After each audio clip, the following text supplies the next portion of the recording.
নমস্কার বন্ধুরা, আশা করি তোমরা সকলে খুব ভালো আছো আর আমিও ভালো আছি। আমার চ্যানেলে তোমাদের আরও একবার স্বাগত। আজ আমি তোমাদের সাথে রান্নার একটি ভ্লগ শেয়ার করব। আজ আমি বানাবো কাতলা মাছের ভাপার রেসিপি।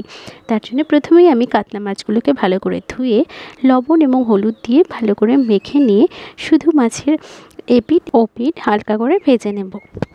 মাছ ভাজা হয়ে এলে আমি এখানে মশলা রেডি করব। তার জন্য আমি নিয়ে নিয়েছি 2 চামচ পোস্ত, 5 থেকে 6টা কাঁচা লঙ্কা। এগুলো আমি মিক্সিতে ভালো করে পেস্ট বানিয়ে নেব এবং অন্য একটি পাত্রে নিয়ে নিয়েছি 2 চামচ সর্ষে গুঁড়ো এবং তার মধ্যে 1 চিমটি লবণ দিয়ে আমি এটাকে 10 মিনিট মতো ভিজিয়ে রেখে দেব।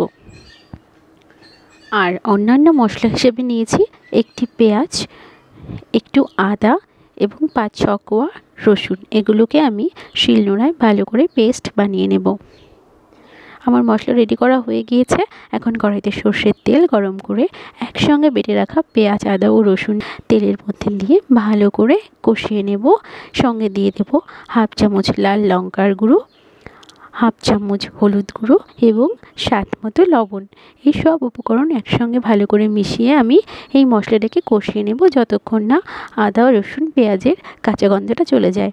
মশলা কষানো হয়ে গিয়েছে। এখন আমি এগুলোকে একটি বাটিতে নামিয়ে নেব এবং তার সঙ্গে মিশিয়ে দেব পোস্ত ও লঙ্কা বাটা এবং সর্ষেটা যে ভিজিয়ে রেখেছিলাম সেটা।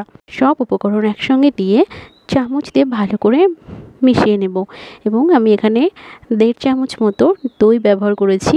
আমার কাছে টক দই ছিল না, তাই মিষ্টি দই ব্যবহার করেছি। তোমরা টক দই ব্যবহার করতে পারো। এবার সমস্ত মশলা মেশানো হয়ে গেলে আমি তাতে দিয়ে দিলাম পরিমাণ মতো কাঁচা সর্ষের তেল এবং 6 থেকে 7টা চেরা কাঁচা লঙ্কা এবং আগে থেকে ভেজে রাখা মাছগুলো দিয়ে মশলার সাথে ভালো করে মিশিয়ে ভাপে রেখে দেবো 15 মিনিট মতো। 15 মিনিট রেখে দিলে রেডি হয়ে যাবে আমার কাতলা ভাপার রেসিপি। তোমরাও এভাবে বাড়িতে ট্রাই করে দেখতে পারো, ভীষণ ভালো লাগবে খেতে। আশা করি তোমাদের রেসিপিটি খুব ভালো লাগলো। তো আজকের মতো এই পর্যন্তই। দেখা হবে নেক্সট কোনো ব্লগে। তোমরা সবাই খুব ভালো থেকো, সুস্থ থেকো আর দেখতে থেকো আমার ভিডিও। আর আমার চ্যানেলটিকে সাবস্ক্রাইব করতে একদম ভুলো না। সাবস্ক্রাইব করে পাশে থাকা বেল আইকনটিও প্রেস করে দিও। আজকের মতো এই পর্যন্তই। টাটা। তোমরা সবাই খুব ভালো থেকো, সুস্থ থেকো।